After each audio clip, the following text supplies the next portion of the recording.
Hey there, my name's Mallory. Welcome back to another video. Today I am going to be talking about language confidence. So to kick things off, I want to ask, is this something that you struggle with? If so, you are not alone. I definitely did too, and sometimes still do.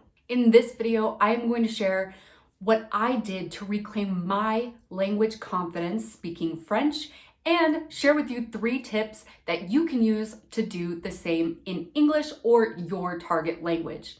If you're excited about this video, hit that like button, subscribe, and let's get started. Okay, so before I jump into the 3 tips that I have for you today, I have to tell you a story about how I reclaimed my confidence speaking French. If you don't know, French was my first foreign spoken language. My second language is actually American Sign Language. But when I started studying French, I actually struggled quite a bit. And there's a lot of things that I learned from that process. But what I want to focus on today is what happened on my study abroad. So when I first got to France, I was all alone, and so I really didn't have any choice except to use my French. Even though it was really small, it helped me get by. I ordered food, I asked people for directions, I asked people how to get tickets for the train, and all sorts of things like that. And I definitely made mistakes along the way, but I kept going and I was okay. I ended up okay. But when I got to Grenoble, where I was going to be studying French and be with the other students from my study abroad, things started to change. I started to get really nervous, especially because the other people on my study abroad were a lot more advanced in their French than I was. So I definitely felt really insecure that they seemed to know what was going on all the time, and I internally was freaking out. Especially when I met my host mom, who spoke only French, no English whatsoever. So that was definitely really difficult for me. And I became sort of paralyzed. I wouldn't even use the little French that I knew because I couldn't get past this fear that I was gonna sound stupid, or I wouldn't be understood, or they would respond to me and then I wouldn't know what they were saying.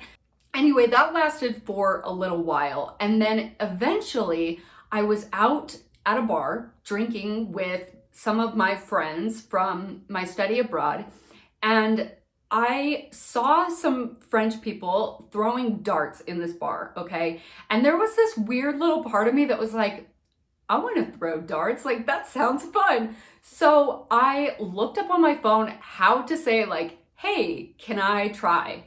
Actually, I don't know if I looked it up or I just knew those words and I maybe doubted myself a little bit, so I went to go check that I was right. And then after I did, I walked right up to them before I could change my mind and just asked them, can I try, or can I play with you guys? And they said yes right away and gave me a turn, and I threw them pretty horribly, I might add.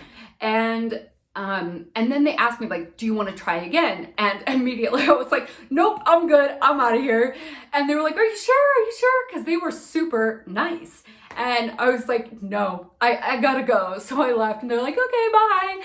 And yeah, that was it. That was the moment for me where I realized, you know what? I can do this. And a lot of people will say, like, if you need language confidence, like a drink definitely helps. And I can't totally disagree with that because that was the turning point for me, but that is not necessarily what I would recommend.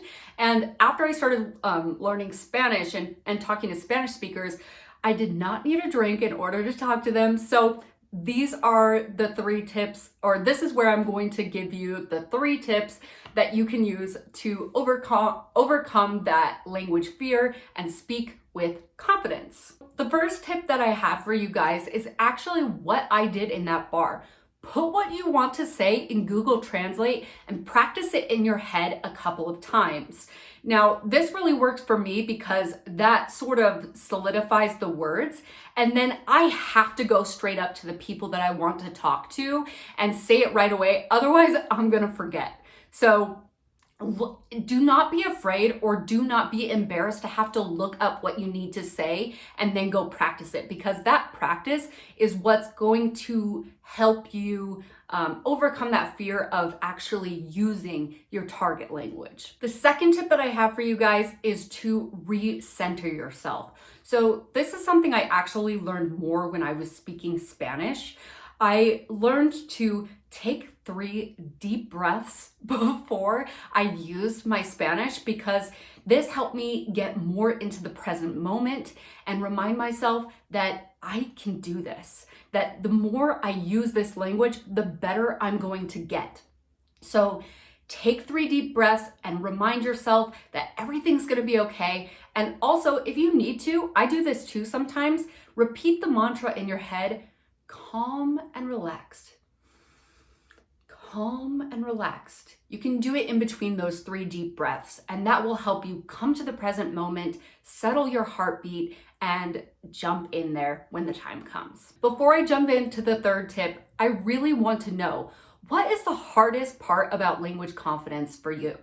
Drop that down in the comments below, because I would love to help address that for you and create a discussion around it, because this is something, like I said, that is not uncommon and a lot of people resonate with. So the more that you put it out there, the more we can support each other on our language learning journey.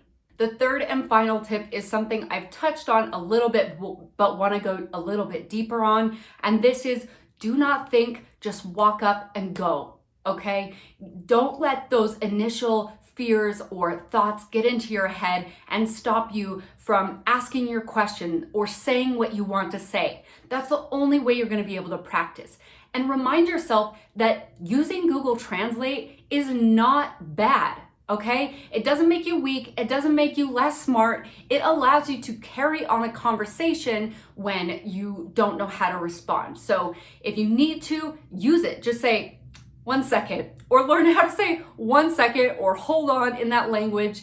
I would actually really recommend learning that phrase initially, because then you could say, 1 second, I'm gonna look this up, and then be able to respond to you. And people are way more patient than we realize or than we know.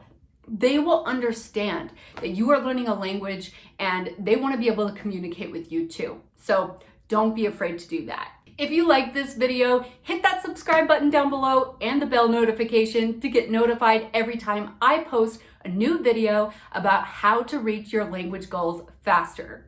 With that said, take baby steps, friends, and happy language learning. Bye.